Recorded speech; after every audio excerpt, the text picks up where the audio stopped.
നമസ്കാരം. ആരോ വിഷനിലേക്ക് സ്വാഗതം.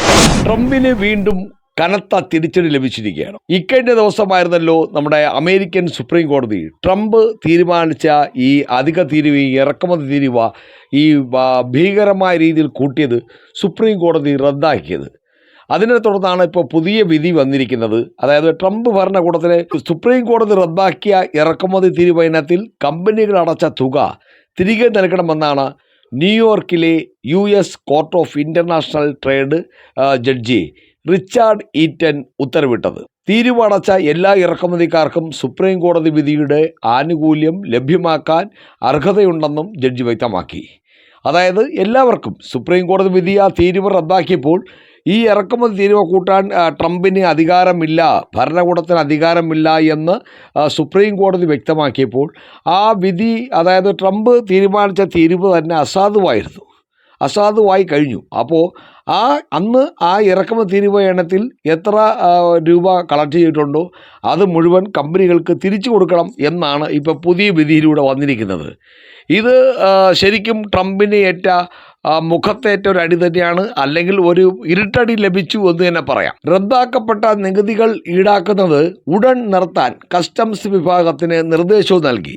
ഏകദേശം $17,500 കോടി, അതായത് 14,50,000 കോടി രൂപ വരെ തിരിച്ചു നൽകേണ്ടി വന്നേക്കുമെന്നാണ് സൂചന. 1977 international emergency economic powers act പ്രകാരം പ്രസിഡന്റ് ട്രംപ് ഏർപ്പെടുത്തിയ നികുതികൾ ഭരണഘടനാ വിരുദ്ധമാണെന്നാണ് കഴിഞ്ഞ മാസം നമ്മുടെ സുപ്രീം കോടതി വിധിച്ചിരുന്നത്. നികുതി ചുമത്താനുള്ള അധികാരം കോൺഗ്രസിനാണെന്നും പ്രസിഡന്റിന് ഏകപക്ഷീയമായി ഇത്തരം തീരുമാനങ്ങൾ എടുക്കാൻ കഴിയില്ലെന്നുമാണ് സുപ്രീം കോടതി നിരീക്ഷിച്ചത്. ഏതായാലും ആ നിരീക്ഷണം ലോകത്തെ മുഴുവൻ നികുതികൾ നൽകിക്കൊണ്ടിരുന്ന ഓരോ കമ്പനികളും ആ രാജ്യങ്ങളും ഒക്കെ ആഗ്രഹിച്ചതാണ് ഇങ്ങനൊരു വിധി. ഏതായാലും ഈ വിധി വന്നതോടുകൂടി ട്രംപിൻ്റെ തീരുവ കളിയിൽ ഒരു തീരുമാനമാകും എന്നാണ്. പക്ഷേ ട്രംപ് അതിന് ശേഷം പറഞ്ഞത് നമുക്ക് അറിയാം. ഈ തീരുവ പ്രകാരം ഇന്ത്യയോ മറ്റേതെങ്കിലും രാജ്യമോ കരാർ ഒപ്പിട്ടവർ പിന്നോട്ട് പോകാൻ ശ്രമിച്ചാൽ ഇതിനേക്കാൾ വലിയ തീരുവ മറ്റൊരു തരത്തിൽ ചെയ്യും എന്നാണ് ട്രംപ് പറഞ്ഞിട്ടുള്ളത്. ലോകം കണ്ടുകൊണ്ടിരിക്കുന്നത്, ഇതിനു മുമ്പ് ഒരുപാട് അമേരിക്കൻ പ്രസിഡന്റുമാർ വന്നിട്ടുണ്ടെങ്കിലും അതുവരെ അവരാരും കാണിക്കാത്ത രീതിയിൽ ട്രംപ് ഒരു വൈരാഗ്യ ബുദ്ധിയോടുകൂടി, അതായത് ശത്രുക്കൾക്ക് എല്ലാം തീരുവ അടിച്ചേൽപ്പിക്കുക. പറഞ്ഞാൽ കേട്ടില്ലെങ്കിൽ ട്രംപ് ഒരു കാര്യം പറഞ്ഞു, ഇപ്പം നിങ്ങളുടെ രാജ്യത്തെ ഒരു സാധനം എനിക്ക് വേണം, അത് കൊടുക്കില്ല എന്ന് പറഞ്ഞാൽ അപ്പം തീരുവയാണ്. അങ്ങനെ എന്തിനും ഏതിനും തീരുവ കാണിച്ച് ഈ തെരുവ് ഗുണ്ടകൾ കത്തി കാണിച്ച് പൈസ പിരിക്കുന്നത് നമ്മൾ കണ്ടിട്ടുണ്ടല്ലോ. നമ്മുടെ കിരീടം സിനിമയിൽ തന്നെ നമ്മുടെ കൊച്ചിൻ ഖലീഫ ഗുണ്ടാപ്പിരിവ് നടത്തുന്നത് രംഗം എല്ലാവർക്കും ഓർമ്മ കാണും.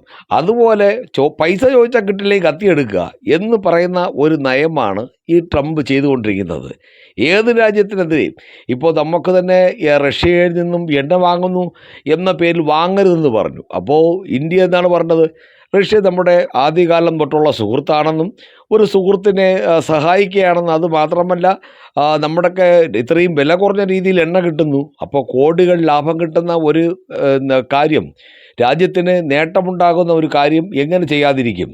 രാജ്യത്തിന് വേണ്ടിയാണ് ഭരിക്കുന്നത്, രാജ്യത്തിന് നന്മയാണ് ആഗ്രഹിക്കുന്നത്, അതുകൊണ്ട് തന്നെ രാജ്യ താല്പര്യങ്ങൾ സംരക്ഷിക്കേണ്ടതുണ്ട്, അതുകൊണ്ട് ഞങ്ങൾ വാങ്ങും എന്ന രീതിയിലാണ് അന്ന് മോദി മറുപടി പറഞ്ഞത്.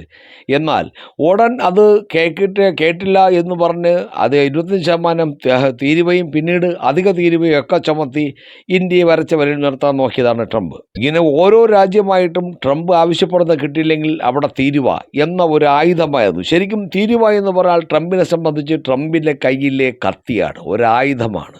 ആ ആയുധമാണ് ഇപ്പോൾ US സുപ്രീം കോടതി കഴിഞ്ഞ മാസം പറഞ്ഞത്, ഇങ്ങനെ ഒരു പ്രസിഡന്റിന് അധികാരമില്ല എന്ന് പറഞ്ഞത്. ഇപ്പോൾ അതിനെ തുടർന്ന് ന്യൂയോർക്കിലെ US court of international trade judge Richard eaten ഉത്തരവിട്ടത്, നിങ്ങൾ അധിക തീരുമാനം പറഞ്ഞ് വാങ്ങിയ പണം മുഴുവൻ തിരിച്ചു കൊടുക്കാൻ.